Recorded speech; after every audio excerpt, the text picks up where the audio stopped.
Hello viewers, আসসালামু আলাইকুম। This is shine with another new video. দেখেন, আমি রেগুলারলি কিন্তু আপনাদের বিভিন্ন ধরনের ভিডিও দিচ্ছি আমার লিড জেনারেশন রিলেটেড যে স্কিলগুলোর উপর বেস করে আমি মূলত কাজ করি। তারই ধারাবাহিকতা আজকে কিন্তু আমি একটা নতুন ভিডিও নিয়ে এসেছি যেটা আমার আপওয়ার্কের প্রজেক্ট থেকে নেওয়া। তো আপনারা স্ক্রিনে অলরেডি কিন্তু আমার দেখতে পাচ্ছেন যে আমি এখানে একটা ক্লায়েন্টের দেওয়া জব রিকোয়ারমেন্ট আমি এখানে অ্যাড করেছি। তো মূলত ক্লায়েন্ট আপওয়ার্কে কিন্তু মেসেজের মাধ্যমে ক্লায়েন্টের সাথে কথা হয় আমাদের। সো আমার সিকিউরিটির জন্য আমি কিন্তু ডিরেক্টলি আপওয়ার্কে যাচ্ছি না। ক্লায়েন্ট এই জবটা আপওয়ার্কে পোস্ট করেছিল, সেই পোস্ট থেকেই আমি কপি করে আপনাদের সামনে নিয়ে এসেছি। আমি এই জবে প্রপোজাল সেন্ড করেছিলাম এবং ক্লায়েন্ট আমার প্রপোজালে রেসপন্স করে এবং ক্লায়েন্টের সাথে মেসেজে কথা বলার মাধ্যমে একটু আগেই কিন্তু আমি এই কাজটা উইন হয়েছে। অ্যান্ড দেন ভাবলাম আপনাদের এই নিয়ে একটা ভিডিও আমি করি। তো দেখেন, অলরেডি কিন্তু আমাদের এখানে একটা জব ডিসক্রিপশন দেওয়া আছে। ক্লায়েন্টের দেওয়া জব ডিসক্রিপশনটা আমি এখানে অ্যাড করেছি। আমি আপওয়ার্কে নিয়ে যাচ্ছি না আমার সিকিউরিটির কারণে। তো দেখেন, এখানে মূলত আপনি কয়েকটা বিষয় শিখতে পারবেন। যে ফার্স্টে যে বিষয়টা শিখতে পারবেন যে ক্লায়েন্ট আপনাকে কী টাইপের জব ডিসক্রিপশন দিবে এবং সেই জব ডিসক্রিপশনটা আপনি কীভাবে বুঝবেন এবং ওই জব ডিসক্রিপশন বোঝার পর আপনি এই কাজটা করবেন কিভাবে। সো এইভাবেই কিন্তু আপনাকে বুঝে নিতে হবে আজকের ভিডিওটার মাধ্যমে। তো দেখেন, এখানে কিন্তু অলরেডি আমি একটা জব ডিসক্রিপশন দেখতে পাচ্ছি। এখানে কিন্তু ক্লায়েন্ট আমাকে বলছে যে looking for freelancer who can collect a verified restaurant list from United State. Client কিন্তু বলছে যে উনি এমন একজনকে খুঁজতেছেন, এমন একজন ফ্রিল্যান্সারকে যিনি রেস্টুরেন্টের একটা লিস্ট কালেক্ট করতে পারবে ইউনাইটেড স্টেট থেকে, আমেরিকা থেকে। ওকে, এবং ক্লায়েন্টের দরকার restaurant name, email address, phone number, website দরকার, social media links, Facebook, Instagram, LinkedIn, other যে সোশ্যাল মিডিয়া ডাটাগুলো রয়েছে সেগুলো ক্লায়েন্টের দরকার। আবার বলছে যে restaurant must be real and kindly active. অবশ্যই রেস্টুরেন্টটাকে অ্যাক্টিভ হইতে হবে এবং রিয়েল হইতে হবে। ফ্যাক কোনো রেস্টুরেন্ট কিন্তু ক্লায়েন্টকে আমাকে দেওয়া যাবে না। তারপর বলছে email should be valid and business related. অবশ্যই ইমেলগুলো বিজনেস রিলেটেড হইতে হবে। বিজনেস রিলেটেড ইমেল না হলে অন্য কোনো ফ্যাক ইমেলস দেওয়া যাবে না। এখানে কিন্তু বলে দিচ্ছে নো ফ্যাক ইমেলস। এরপর ক্লায়েন্ট বলছে রিকোয়ারমেন্টস কী কী, experience in lead generation or web research. Lead generation এবং ওয়েব রিসার্চ টাস্কে অবশ্যই তার এক্সপিরিয়েন্স থাকতে হবে। এরপর ক্লায়েন্ট বলছে ability to find accurate contact list. অবশ্যই এই ফ্রিল্যান্সারকে অ্যাকুরেট মানে সঠিক ডাটা খোঁজার মতো একটা সক্ষমতা থাকতে হবে। Data must be clean, well organised and up to date. Google sheet or Excel format preferred. Client বলছে যে এই যে আমি কাজটা করবো, করার পর ক্লায়েন্টকে তো আমাকে ওয়ার্কশিটে ডেলিভারি করতে হবে। সো এইটা ক্লায়েন্ট গুগল শিটের মাধ্যমে যদি করে তাও অ্যাকসেপ্ট করবে, অথবা যদি এক্সেল ফরম্যাটে করি তাও কিন্তু ক্লায়েন্ট অ্যাকসেপ্ট করবে। এরপর বলছে USA restaurants only, no duplicate entries, accuracy is very important. অবশ্যই অ্যাকুরেসি কিন্তু মেনটেন করতে হবে। আমরা ফ্রিল্যান্সার যদি ক্লায়েন্টের কাজে অ্যাকুরেসি মেনটেন না করি তাহলে কিন্তু আমরা কখনোই একজন প্রফেশনাল ফ্রিল্যান্সার হতে পারবো না। শুধুমাত্র ওয়ান টাইম একজন ফ্রিল্যান্সার হিসেবে কেরিয়ার বিল্ড করতে পারবো, যেটা অচিরে ধ্বংস হয়ে যাবে। এরপর বলছে প্লিজ মেনশন, মানে ক্লায়েন্টের যে আমি কভার লেটারটা সেন্ড করেছিলাম সেখানে আমাকে যে বিষয়গুলো মেনশন করতে হয়েছিল, your experience with similar projects. Similar প্রজেক্টগুলোতে আমার কী কী অভিজ্ঞতা ছিল সেগুলো আমাকে এক্সপ্লেইন করতে হয়েছে। How many records you can deliver per day, এবং আমি কতগুলো রেকর্ড পার ডে ডেলিভারি করতে পারবো। আপনি আসলে ভেবে চিন্তা করে পাবেন না ক্লায়েন্টকে আমি কতগুলো ডাটা দিতে চেয়েছি। জাস্ট একটু ওয়েট করেন, আমি কতগুলো ডাটা দিতে চেয়েছি বুঝতেই পারবেন একটু পরে। Tools or source usually use, আমি কোন টুলস ইউজ করে এই কাজটা করব। সো যেহেতু সর্বশেষ এটাই চলে এসেছে, আমি এখন আপনাদের বলি আমি কোন টুলস ইউজ করে কাজটা করব। আপনারা সকলেই জানেন আমি কিন্তু লিস্ট স্ন্যাপার ইউজ করি Google search scraper, Google maps থেকে ডাটা কালেক্ট করার জন্য, ইয়েলপ থেকে ডাটা কালেক্ট করার জন্য, ইয়েলো পেজেস থেকে ডাটা কালেক্ট করার জন্য। দেন হচ্ছে ডোমেন ইমেল এক্সট্রাক্টরটা ইউজ করি ইমেল লিস্ট বিল্ড করার জন্য। আমি মূলত এখানে domain email extractor plus Google search scraper এই দুটো ইউজ করে আজকে কিন্তু দেখাবো এই কাজটা আমি কীভাবে খুব শর্ট টাইমে করছি। সো আমি আজকে আপনাদের দেখাবো যে গুগল সার্চ স্ক্র্যাপার ইউজ করে আমরা কীভাবে ডাটাগুলোকে কালেক্ট করতে পারি। অবশ্যই ভিডিওটা শেষ পর্যন্ত দেখবেন, আদারওয়াইজ কিন্তু ভিডিওটা বুঝতে পারবেন না। তো এইটা কাজ করার জন্য আমি যদি গুগল সার্চ স্ক্র্যাপারে আসি, এটা কিন্তু পেইড ভার্সন আমার কাছে অলরেডি আছে। আমি যদি একটু নিচের দিকে যাই, সরি প্রাইজিংয়ে যদি আমি যাই, এটা কিন্তু পেইড ভার্সন আমার কাছে আছে। এই যে এটা হচ্ছে গুগল সার্চ স্ক্র্যাপার, যেটার প্রাইস হচ্ছে $149। ওকে, সো এটা আমার পেইড ভার্সন আছে। আমি জাস্ট দেখাই এটা কীভাবে কাজ করে এবং কীভাবে কী করতে হবে। তো আমি যদি আমার লাইসেন্স ম্যানেজারে যাই, এটা হচ্ছে লাইসেন্স ম্যানেজার লিস্ট স্ন্যাপারের। তো এখান থেকে এই যে আমি এটা ইউজ করবো গুগল সার্চ স্ক্র্যাপার, এখান থেকে আমি ডাউনলোড অপশনস পাবো ডাউনলোড করার জন্য। সো অলরেডি এটা আমার ডাউনলোড করা আছে। আমি জাস্ট এখন কি করবো, আমার ডাউনলোড ফোল্ডারে যদি আসি, এই যে আমার এখান থেকে কিন্তু সব সফটওয়্যারগুলো ডাউনলোড করা আছে। গুগল সার্চ স্ক্র্যাপার অলরেডি আমার এখানে ডাউনলোড করা, আমি জাস্ট এটাকে ইনস্টল করবো। এটা ইনস্টল কীভাবে করতে হবে, আমি জাস্ট গুগলের চলে আসবো, এরপর এখান থেকে থ্রি ডটসে ক্লিক করবো, এখান থেকে এক্সটেনশনস অপশনটা খুঁজে বের করবো, যে এক্সটেনশনস, এরপর ম্যানেজ এক্সটেনশনস এরকম চলে আসবে। এরপর এখান থেকে আমার যে এক্সটেনশনটা ছিল আমার যে ডাউনলোড করা, এটাকে আমি ড্রাগ অ্যান্ড ড্রপ করবো। এখানে আমি যেখানে পেস্ট করতে যাচ্ছি আমি এখানে জাস্ট ড্রপ করে দিব, ব্যাস। এই যে গুগল সার্চ স্ক্র্যাপার কিন্তু এখানে চলে আসলো। যখনই এটা এখানে ইনপুট হয়ে যাবে, এরপর আমাকে আবার এক্সটেনশন আইকনে ক্লিক করতে হবে। এখান থেকে এখন আমাকে খুঁজে বের করতে হবে যে গুগল সার্চ স্ক্র্যাপারটা কোথায় আছে। জাস্ট আমি দেখি এই যে গুগল সার্চ স্ক্র্যাপার এই জায়গায় আছে, এটাকে আমি জাস্ট পিন করব। এই যে পিন করলে এটা কিন্তু চলে আসতেছে, ফাইন।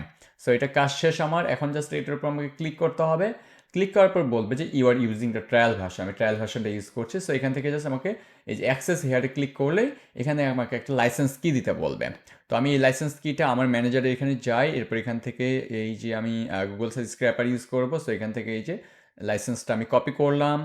এরপর আমার যেই জায়গায় লাইসেন্সটা অ্যাক্টিভ করা দরকার, এই যে আমার পুনরায় চলে আসলাম এবং লাইসেন্স কিটা এখানে দিয়ে এখানে একটা আমাকে নোট দিতে হবে, কিন্তু আমি এখান থেকে একটা নোট দিয়ে দিই। নোট দেওয়ার পর এটাকে অ্যাক্টিভেট করে দিয়ে দিই।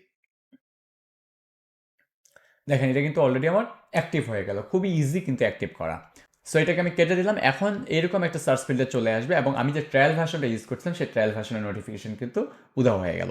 এখন এখান থেকে আমি কীভাবে কাজ করতে পারি এই কাজটাই দেখেন, আমি যেটা করতে পারি, ক্লায়েন্ট বলেছে ইউনাইটেড স্টেট থেকে করবো। সো আমি এখানে একটা টেকনিক শেখাই, যখন আপনি কোনো ডাটা ইউনাইটেড স্টেট থেকে কালেক্ট করতে যাবেন কোনো টুলস ইউজ করে, ডিরেক্টলি যদি আপনি কথা ইউনাইটেড স্টেট লেখেন তাহলে কিন্তু আপনি মাল্টিপল ডাটা পাবেন না। আপনাকে যেটা করতে হবে, এই ইউনাইটেড স্টেটকে ভেঙে স্টেট করতে হবে, স্টেটকে ভেঙে সিটি করতে হবে। সো আমি যেহেতু অলরেডি ইউনাইটেড স্টেটের সব সিটিগুলোর নাম জানি এবং স্টেটগুলোর নামও জানি, সো আমার ভেঙে দেখানোর প্রয়োজন হচ্ছে না। সো আপনারা যদি ইন্টারেস্টেড হন অবশ্যই আমার কমেন্ট বক্সে বলে রাখবেন, আমি এই নিয়ে কীভাবে ইউনাইটেড স্টেটের স্টেটগুলোকে ভেঙে সেগুলোকে আবার সিটি কীভাবে করতে পারি, এটার উপর আমি আবার বেশ কয়েকটা ভিডিও আপনাদের জন্য রেকর্ড করতে পারি। তো ইউনাইটেড স্টেটকে ভেঙে আমি লাইক ক্যালিফোর্নিয়া নিয়ে কাজ করবো, ক্যালিফোর্নিয়া যে কোনো একটা স্পেসিফিক সিটি নিয়ে কাজ করবো, লাইক লস অ্যাঞ্জেলস। ক্লায়েন্ট যেহেতু বলছে ফুল ইউনাইটেড স্টেট থেকেই আমি ডাটা নিতে পারবো এবং রেস্টুরেন্ট লিস্ট নিতে পারবো আমি। তো আমাকে এখন কী করতে হবে, এটা ডাটা কালেক্ট করার জন্য জাস্ট এই যে গুগল সার্চ স্ক্র্যাপারের উপর আমাকে ক্লিক করতে হবে, এটা চলে আসবে। এখানে এখন আমাকে লিখতে হবে, আমি জাস্ট এখান থেকে রেস্টুরেন্টটাকে কপি করে নিই তাহলে আমার সুবিধা হবে। এখানে আমাকে জাস্ট লিখতে হবে রেস্টুরেন্ট ইন। আপনি এখন এখান থেকে আপনি যে সিটি থেকে ডাটাটা নিতে যাচ্ছেন বা যে স্টেট থেকে ডাটাটা নিতে যাচ্ছেন সেটা আপনি এখান থেকে দিয়ে দেন। লাইক আমি দিতে যাচ্ছি যে best restaurant in Los Angeles. এই যে আমি এখানে লিখে দিলাম best restaurant in Los Angeles. আবার লিখে দিই হচ্ছে টপ রেস্টুরেন্টস ইন অন্য আরেকটা সিটি থেকে নিতে পারি, লস অ্যাঞ্জেলসের লাইক স্যান ডিয়েগো থেকে নিতে পারি অথবা অন্য কোনো স্টেট থেকে নিতে পারি, লাইক এটা আমি ডেলাস থেকে নিই। এই যে আমি এখান থেকে দিয়ে দিলাম, আমার ইনপুট করা শেষ। এরপর এখান থেকে ফিল্টার্স পাবেন, এই ফিল্টার্সটা এইভাবেই থাকবে, এরপর সেভ চেঞ্জেস দিবেন। সো দেখেন সার্চ স্ক্র্যাপারে আমার কিন্তু ডাটা ইনপুট করা কাজ শেষ। এরপর আমি এখান থেকে যদি স্টার্টে ক্লিক করি, স্টার্টে ক্লিক করলে কিন্তু সে আমার হয়ে অটোমেটিক্যালি ডাটা কালেক্ট করা শুরু করবে। কীভাবে দেখেন, স্টার্টে যদি ক্লিক করি সে অলরেডি কিন্তু একটা নিউ ট্যাব ওপেন করে ফেলেছে। দেখেন সে কিন্তু অলরেডি নিউ ট্যাব একটা ওপেন করেছে এবং নিজে থেকে কিন্তু স্ক্রোল ডাউন করছে। দেখেন আমি মাউস এবং কিবোর্ড কিন্তু ছেড়ে দিছি, সে নিজে থেকেই কিন্তু এখন স্ক্রোল ডাউন হচ্ছে এবং আমার যে কাঙ্ক্ষিত ডাটাগুলো কালেক্ট করা দরকার সে কিন্তু কালেক্ট করছে। কীভাবে বুঝবো কালেক্ট করছে কিনা, জাস্ট আমি যেভাবে গুগল সার্চ স্ক্র্যাপার যে এক্সটেনশনটা রয়েছে সেটার উপর যদি ক্লিক করি আমরা দেখতে পাচ্ছি নাম্বার অফ লিডস, সে কিন্তু অলরেডি 6টা লিডস কালেক্ট করে ফেলেছে। সে ধীরে ধীরে একটা একটা করে ম্যানুয়ালি সে কিন্তু ডাটা কালেক্ট করছে এবং আপনি ভেবে পাবেন না আমি ক্লায়েন্টকে বলেছি যে আমি ডেইলি তাকে 2000 ডাটা দিব। আপনি একজন মানুষ নিজে থেকে ইন্ডিভিজুয়াল ফ্রিল্যান্সার, যদি আপনি টিম ছাড়াই কাজ করেন কখনোই ক্লায়েন্টকে আপনি 2000 ডাটা দিতে পারবেন না পার ডে, হ্যাঁ, স্ক্র্যাপিং ছাড়া। সো এটা কিন্তু স্ক্র্যাপিংই হচ্ছে এক টাইপের, সে আমার হয়ে কাজ করছে। এটা যখন স্ক্র্যাপ হয়ে যাবে এটাকে যেগুলোর ইমেল মিসিং থাকবে সেই ইমেলগুলো কিন্তু আমি আবার ডোমেনগুলো নেওয়ার পর সেগুলো আবার ডোমেন ইমেল স্ট্রাকচার ইউজ করে কিন্তু আমি আবার ডোমেনগুলোকেও কিন্তু ডোমেনের থেকে আমি কিন্তু ইমেলগুলো কালেক্ট করতে পারি। আমরা যারা মূলত যারা ফ্রিল্যান্সার লিড জেনারেশন নিয়ে কাজ করি বা ডাটা এন্ট্রি নিয়ে কাজ করি তাদের কমন একটা ইস্যু থাকে যে আমরা প্রত্যেকটা ওয়েবসাইটের ইমেল পাই না। না পাওয়ার কারণ হলো আমরা সেই কিছু কিছু হিডেন ইমেল থাকে যেগুলো আসলে খুঁজে বের করা খুবই আমাদের জন্য হার্ড হয়ে যায়। কিন্তু আজকের প্রসেসে যে ইমেলগুলো আমরা কখনো খুঁজে পাই না সেই ইমেলটাও কিন্তু কীভাবে খুঁজে বের করতে হয় সে ওয়াইগুলো কিন্তু জানবেন এবং আমি শেখাবো। শেষ পর্যন্ত অবশ্যই ভিডিওটা দেখেন। সো আমি দেখতে পাচ্ছি যে অলরেডি এই যে গুগল সার্চ স্ক্র্যাপার 25 ডাটা কিন্তু কালেক্ট করে ফেলেছে এবং সে কিন্তু কাজ অলরেডি করতেই আছে। আমি আপনাদের সাথে কথা বলছি আর ও কিন্তু কাজ করছে। সো একটু অপেক্ষা করি যে সে 50 মতো ডাটা কালেক্ট করুক, দেন সেই ডাটাটাকে আমি এক্সপোর্ট করে দেন সেটাকে আমি আবার ডোমেন ইমেল স্ট্রাকচার ইউজ করে কীভাবে আবার সেখান থেকে ইমেলসগুলো কালেক্ট করতে পারি সেটা কিন্তু আমি আপনাদের দেখাবো ইনশাল্লাহ। দেখেন আমরা কিন্তু অলরেডি দেখছি যে সে স্ক্র্যাপ করছে এবং অলরেডি সে 54 ডাটা কিন্তু অলরেডি স্ক্র্যাপ করে ফেলেছে। তো আমি চাচ্ছি ওর ওর কাজ সে কন্টিনিউ রাখুক, কিন্তু এ পর্যন্ত সে যতগুলো ডাটা স্ক্র্যাপ করে ফেলেছে সেই লিস্টটাকে আমি ডাউনলোড করে যেগুলোর মিসিং ইমেল আছে সেগুলো আমি আবার খুঁজে ফাইন্ড আউট করতে যাচ্ছি।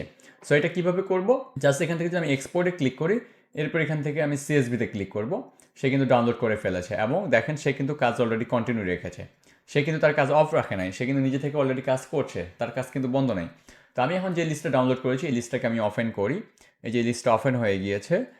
এখান থেকে আমরা কী কী পেয়েছি, কিওয়ার্ড পেয়েছি, আমরা এখান থেকে টাইটেল পেয়েছি, এই যে ফোন নাম্বার পেয়েছি, ইমেলস পেয়েছি জাস্ট কয়েকটার, এই যে কয়েকটার ইমেল পেয়েছি আমরা। এরপর হচ্ছে এখান থেকে মেটা ডিসক্রিপশন পেয়েছি, মেটা কিওয়ার্ডস পেয়েছি। তারপর হচ্ছে এই যে কোম্পানিগুলো রেস্টুরেন্ট যে লিস্টটা আছে এই রেস্টুরেন্টগুলো কিন্তু আমরা ওয়েবসাইটগুলো পেয়েছি। এরপর এখান থেকে ডিসক্রিপশন পেয়েছি ফেসবুক, এই যে ইনস্টাগ্রাম, টুইটার, ইউটিউব, লিঙ্কডইন। আমরা যে সোশ্যাল মিডিয়া লিঙ্কসগুলো ক্লায়েন্ট আমার থেকে চেয়েছিল সেই লিঙ্কসগুলো কিন্তু আমি এখান থেকে পেয়েছি। এখন আমি যেটা করব, আমি জাস্ট এখান থেকে যে ইউআরএলসগুলো আছে এই ইউআরএলসগুলোকে আমি কপি করব। আমার যে ডোমেন ইমেল এক্সট্রাক্টর যে অ্যাপটি রয়েছে সেখানে এখন জাস্ট যাবো। আমি এখানে যদি লিখি ডোমেন ইমেল এক্সট্রাক্টর, এই যে চলে আসবে, এটাকে জাস্ট আমি ওপেন করব। ওপেন করলে সেরকম চলে আসবে। আসার পর আমি এখান থেকে এটা ক্লিয়ার করে দিই, ক্লিয়ার করে দিয়ে দিলাম। এরপর এখান থেকে আমার যে লিস্টটা সেই লিস্টটা যদি আমি এখান থেকে ইনপুট করি, এখানে টোটাল 45 ডাটা, 54 ডাটা সে ইনপুট করেছে এবং ডুপ্লিকেটগুলো রিমুভ করে দেওয়ার পর সে এখান থেকে টোটাল 44 ডাটা পেয়েছে। এখন এখান থেকে কী করবো, ফিল্টার অ্যান্ড সেভ করবো। সেভ হয়ে যাবে, এই যে সেভড হয়ে গেছে। এরপর এখান থেকে যদি আমি ব্যাক করি এবং যদি আমি এখান থেকে স্টার্টে ক্লিক করি, সে কিন্তু ডাটা কালেক্ট করা শুরু করে ফেলবে। জাস্ট আমরা একটু দেখি, এই যে সে কিন্তু তার কাজ শুরু করে ফেলেছে। একটা একটা করে ডাটা এখানে আমাদের প্রিভিউ চলে আসবে। একটু যদি আমরা অপেক্ষা করি অবশ্যই প্রিভিউটা আমাদের এখানে দেখাবে। এই যে দেখেন, অলরেডি একটা ইউআরএল কিন্তু এখানে চলে এসেছে এবং তার ইমেল সে খুঁজে পায়নি, ফোন খুঁজে পায়নি, টাইটেল আদার্স ডাটাগুলো সে খুঁজে পায়নি, বাট সে ট্রাই করছে। আমি আদার্স যে ডাটাগুলো দিয়েছি, এই যে যেমন দেখেন পরে আরেকটা লিস্ট দিয়েছিলাম, সে কিন্তু তার ইমেলটা খুঁজে পেয়েছে। সো এইভাবে সে রিসার্চ করে যেগুলোর ডাটা সে পায়নি সেই ডাটাগুলো কিন্তু সে এখান থেকে খুঁজে খুঁজে বের করবে। মানে টোটাল কাজটা হবে বসে থেকে। টুলস আমার জন্য কাজ করবে, আমি বসে বসে দেখব। এরপর ডাটাগুলো ভ্যালিডিটি চেক করব, করার পর ক্লায়েন্টকে আমি হ্যান্ড ওভার করবো, দ্যাটস ইট। কাজটা কিন্তু খুবই সিম্পল। এখন আমি যদি আবার পুনরায় আমার ক্রমে ব্যাক করি, আমরা যদি দেখি সে তার কাজটা কিন্তু এখনও কন্টিনিউ রেখেছে। কীভাবে বুঝবো, জাস্ট আমি যে গুগল সার্চ স্ক্র্যাপারে ক্লিক করি, দেখেন আমরা কিন্তু 56 ডাটার মতো আমরা কিন্তু ডাটা এক্সপোর্ট করেছিলাম, বাট সে অলরেডি কিন্তু এখন 53 ডাটা কালেক্ট করে ফেলেছে। দ্যাটস মিন সে তার কাজ কন্টিনিউ রেখেছে। ওর কাজ কন্টিনিউ রাখবে, আমরা এর বাইরে মানে আদার যে ক্লায়েন্টের কাজগুলো রয়েছে বা যেগুলো ক্লায়েন্টের কাজ আর আমাদের আলাদাভাবে ম্যানেজ করা দরকার সেই কাজগুলো কিন্তু আমরা সেম পিসিতে কিন্তু ম্যানেজ করতে পারবো। সো তার স্ক্র্যাপিং কাজ সে চালিয়ে যাক, আমি আমার কাজগুলো ঠিক করি। আমি এক্সটেনশন এটা কেটে দেই, আমার যে এটা এটা থাক, আমি আমার যে গুগল শিট সেটা একটু রেডি করি। ক্লায়েন্ট যেহেতু বলেছে গুগল শিটের মাধ্যমে ডেলিভারি করতে হবে, আমি গুগল শিটটাকে রেডি করে ফেলি। এই যে ব্ল্যাঙ্ক স্প্রেডশিটে যাই, এরপর এখান থেকে ক্লায়েন্ট যে ডাটাগুলো চেয়েছে, লাইক এখান থেকে রেস্টুরেন্ট নেম চেয়েছে, আমি এটাকে কপি করি, রেস্টুরেন্ট নেম দিয়ে দিই। এরপর ক্লায়েন্ট এখান থেকে ইমেল অ্যাড্রেস চেয়েছে, আমি ইমেল অ্যাড্রেসটাকে কপি করে দিয়ে দিই। এরপর সি হচ্ছে ফোন নাম্বার।